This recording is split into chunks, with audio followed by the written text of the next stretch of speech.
Obrigado, Rafael. Muito obrigado pelas contribuições. E agora, Vaneide, quando puder entrar, a fala é sua.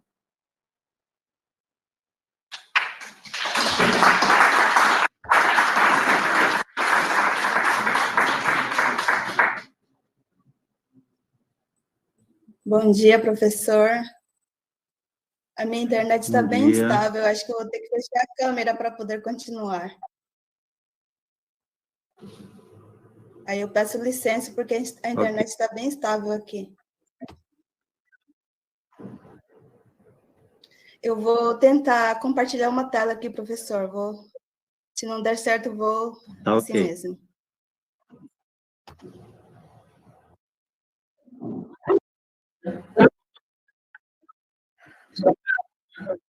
Entre 10 a 15 minutos.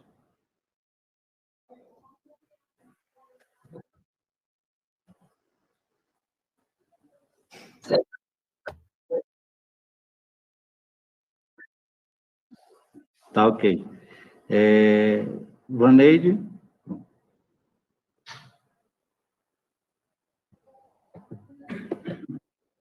Está aparecendo aí para vocês, professor? Tá. Pode, põe tela cheia. Okay.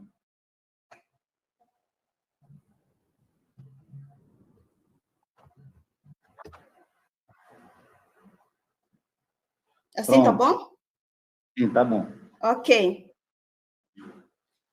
Então, bom dia a todos. Eu peço desculpa desde já por ter que fechar a câmera, porque o meu próprio dispositivo está falando para mim que a internet aqui está bem estável, então vamos assim mesmo. Meu nome é Vaneide Garay Duarte, eu sou egressa do programa de pós-graduação da FAEND também, da PPGET.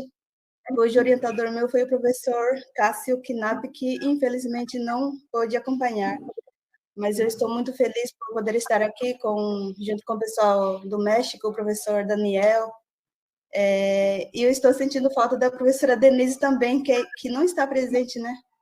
Não sei se não pôde acompanhar. Então, eu vou falar um pouco também sobre o meu trabalho que eu fiz como um dos requisitos para a obtenção do título de mestre. As motivações para que eu escolhesse o tema são essas: ser docente Guarani Kaiowá na escola indígena onde eu moro, aqui na comunidade de Sassoró, ser discente egressa de formação específica, né, que foi o Decorandu, que também faz parte da FAEND, e a reflexão a partir de toda a minha trajetória como estudante indígena, desde a alfabetização, quando eu era criança, adolescência, até quando eu passei a ser docente também da escola indígena. Então, o objetivo do meu trabalho é analisar o ensino de língua materna na escola de ensino fundamental e verificar os conteúdos ofertados pelos docentes, as referências utilizadas pelos mesmos e as contribuições quanto à produção própria de material didático, que é uma das minhas grandes preocupações, que eu sempre falo, sempre insisto sobre isso. Vou falar um pouco sobre o território tradicional, o SPI, e as missões no meu trabalho. O objetivo dele é compreender a presença dos Guarani Kaiowá em Mato Grosso do Sul, a missão e o SPI. Sobre a agricultura, que era de itinerância no passado, né, algo que não é mais praticado por causa do confinamento. Fala um pouco sobre os tanto mil de habitantes que habitam tanto no Brasil, na Argentina, no Uruguai, no Paraguai. Falam muito sobre a agricultura, né, que motivava grandes festas de distribuição de produtos e economia de reciprocidade também.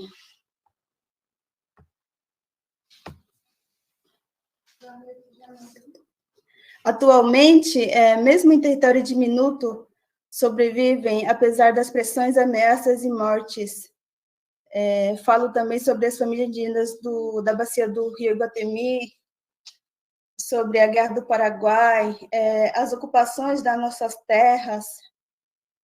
O meu trabalho ele é dividido em 4 capítulos, e ele é um pouco extenso para falar em poucos minutos, então eu convido a todos os interessados que possam pegar o material, dar uma lida, né, porque nesses poucos minutos vai ser difícil de falar sobre todo o trabalho.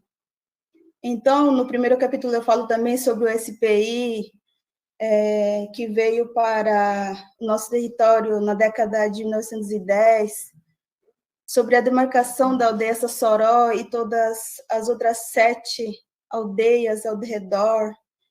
No meu trabalho eu falo especificamente também sobre a aldeia Sassoró mesmo, desde o começo, como é que foi os primeiros anciões, os primeiros caciques, os primeiros líderes da aldeia, até atualmente eu falo um pouco sobre tudo. Também falo sobre a missão evangélica, que veio, coincidentemente, também na mesma época do SPI. A missão que é formada por igrejas como a Igreja Presbiteriana, a Igreja Presbiteriana do Brasil, a Igreja Presbiteriana Independente, Igreja Metodista, que se instalou primeiro nas proximidades de Dourados, na década de 1920, que veio para outras reservas, como a Jamambá, Sassoró e Porto Lindo, na década de 1940. Eu falo muito que a maioria, aliás, dos estudiosos criticam, né, a entrada da missão nas aldeias. Só que eu falo um pouco o meu ponto de vista também nesse meu trabalho. Eu defendo a missão pela minha experiência, pelo meu ponto de vista, pela minha experiência de vida mesmo, que eu convivi desde a minha infância.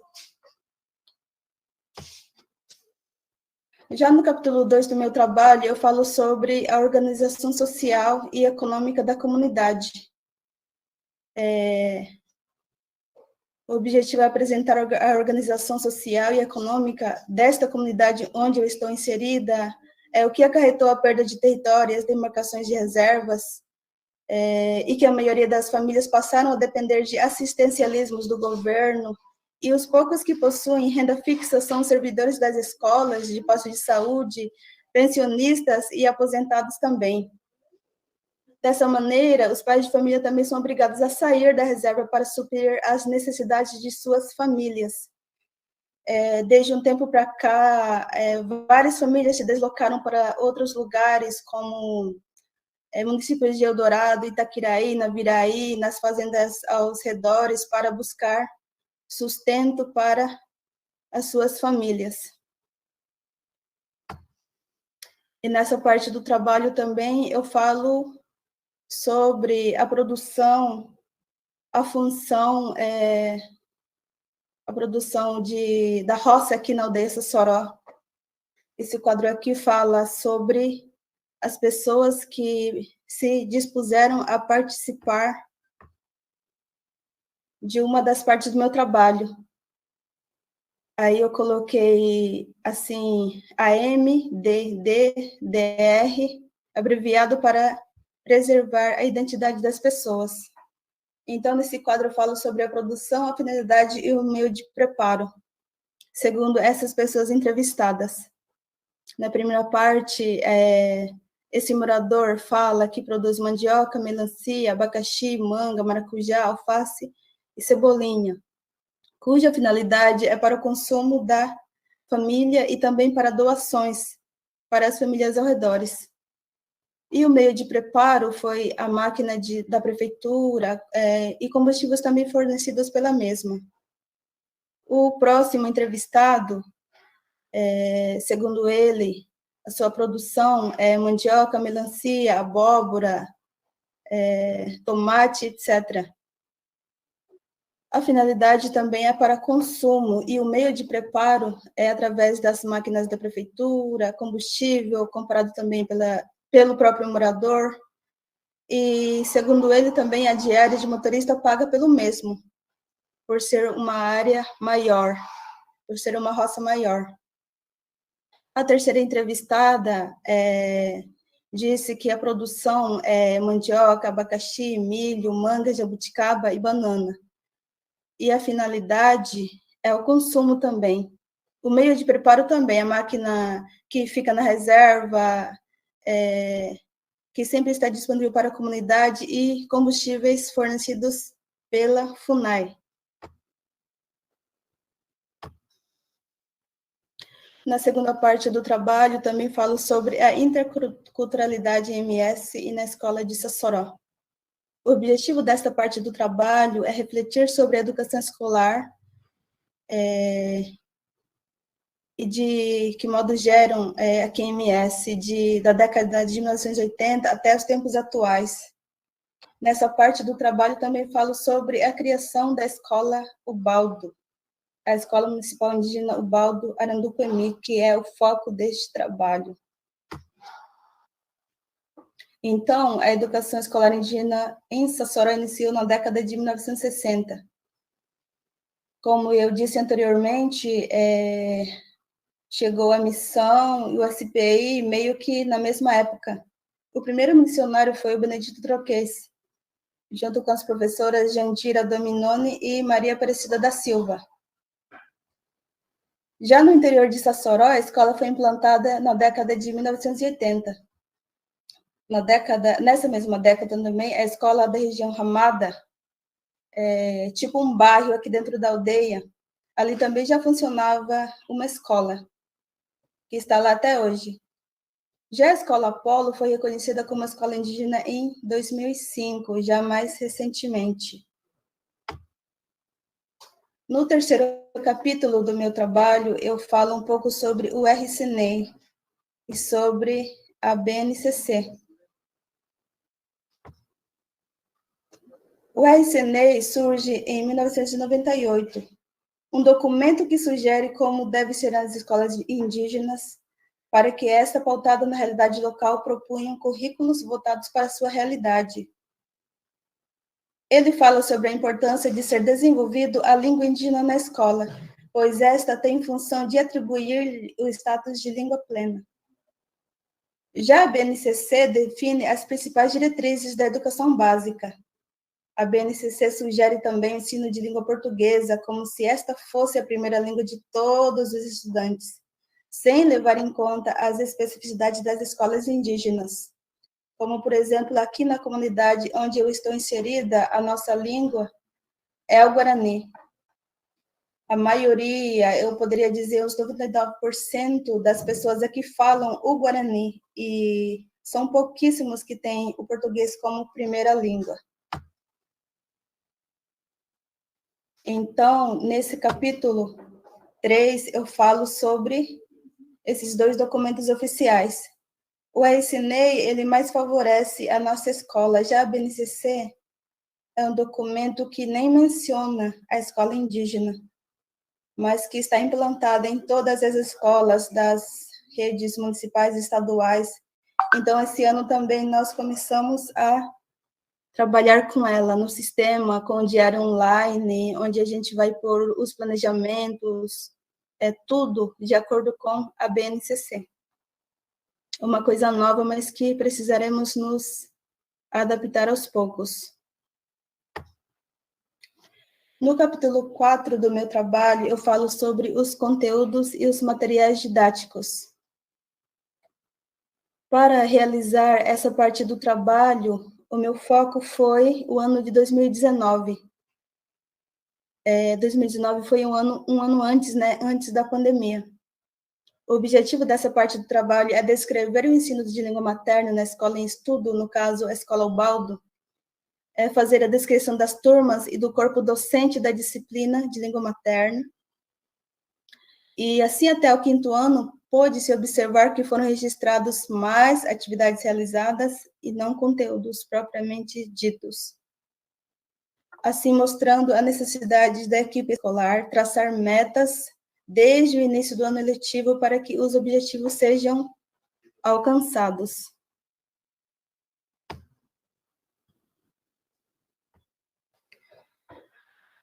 Já desde o 6º ao 9º ano, de acordo com o que eu pude registrar, foi muito trabalhado a escrita. E em 2 turmas, os conteúdos foram idênticos do 1º ao 4º bimestre, demonstrando, assim, a necessidade de uma progressão. O fato da disciplina ter apenas uma aula semanal, também eu pude perceber que é uma grande dificuldade. Assim, toda a equipe escolar traçar metas, organizar e enriquecer mais os materiais que são fundamentais, certamente vai ser um bom caminho para o avanço nessa parte. Nessa parte do trabalho, eu também falo sobre os materiais utilizados. Os materiais impressos disponíveis são poucos, comparando com o número de materiais didáticos em língua portuguesa. O que temos são materiais que foram publicados e utilizados pela missão, materiais publicados pelos saberes indígenas nas escolas, pela UFGD, materiais produzidos pela professora Janaína, e o livro Língua, Arte e Lazer, que foi publicado pela editora Oikos. Também temos material produzido pelo Arauerá sobre os tecorrás.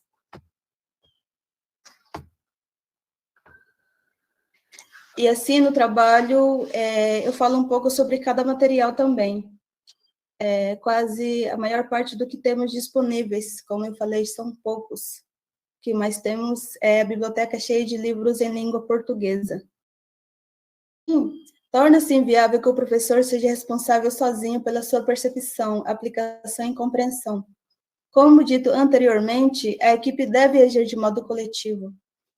Todos devem participar, os mais velhos da comunidade, as lideranças, os pais, os agentes de saúde, etc.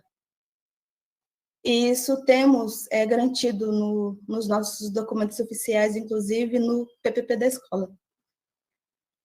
Sendo que temos um ótimo documento, que é o RCNEI, que orienta as escolas, e o próprio PP da escola valoriza a língua materna e a nossa cultura. A língua indígena deve ter total espaço até o 3º ano do ensino fundamental. Posteriormente, deve se desenvolver a segunda língua. E essa questão da língua materna é algo que ainda estamos trabalhando aqui para que, de fato, seja efetivada.